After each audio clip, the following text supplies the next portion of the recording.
Good day, managers. My name is Nicole Uggan, and today we'll be talking about the importance of understanding your learners' needs. Here is just a little bit of what we'll be going over. Go ahead and read over it, but once all is said and done, there are several skills that can be obtained by both employees and managers. Literacy, the ability to communicate effectively. Health and well-being, the ability to take care of oneself and others. Thinking skills, the ability to think critically.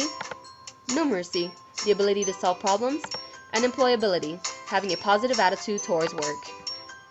Now, let's talk about 5 important principles of learning. First, behaviorism, which is the principle that learners learn from their environment.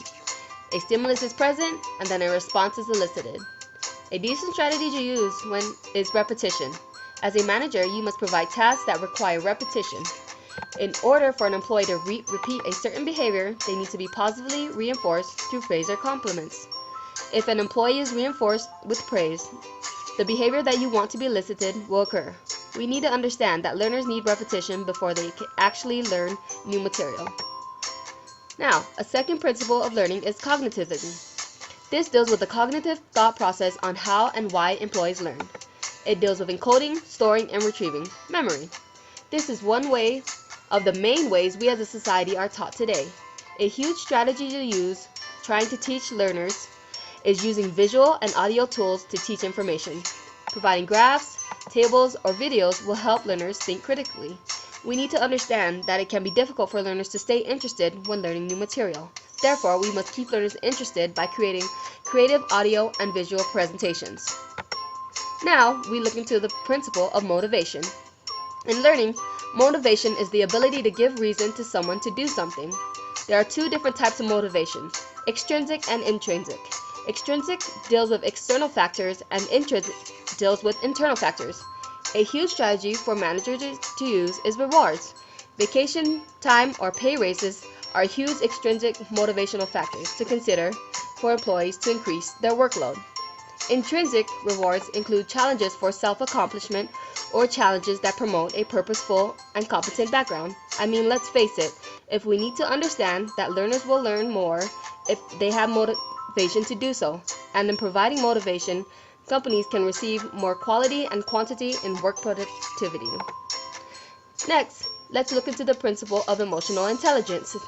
Emotional intelligence, or EQ, is the ability to understand one's own emotion and other people's emotion, then use it to find ways for improvement. It is the ability to act on emotions rather than cognitive intelligence when learning or having to make decisions. A great strategy to teach or improve emotional intelligence is modeling. Both leaders and employees must model this type of intelligence as it helps increase learning skills and environmental settings. They can portray their positive emotions on a daily basis. We need to understand that emotional intelligence is just as important as cognitive intelligence. Managers need to understand the emotional triggers of their employees and use it to create more positive environment. Finally, let's look at the last principle, multiple intelligence.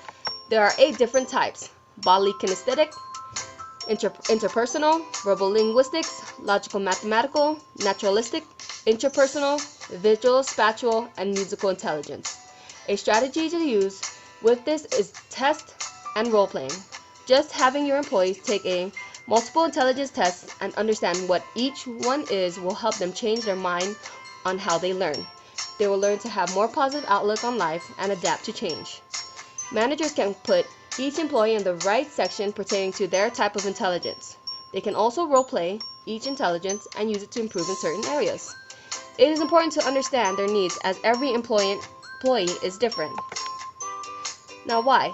It is important to apply learning theory to training and education because it gives us a better purpose and idea behind teaching. Before we can teach, we must know how to teach and how learners learn.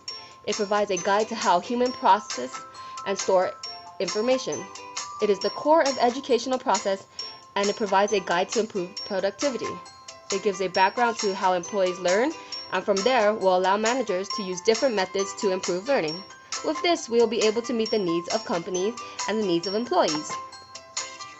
Knowing all this information about the learning theory will assist you as managers with your future career, as you will know how to teach or train employees. You'll know how to meet the needs of both employees and managers. You will be equipped with the knowledge of the different learning theories, and you will be able to apply those principles by teaching different strategies. Thank you, and this is my references.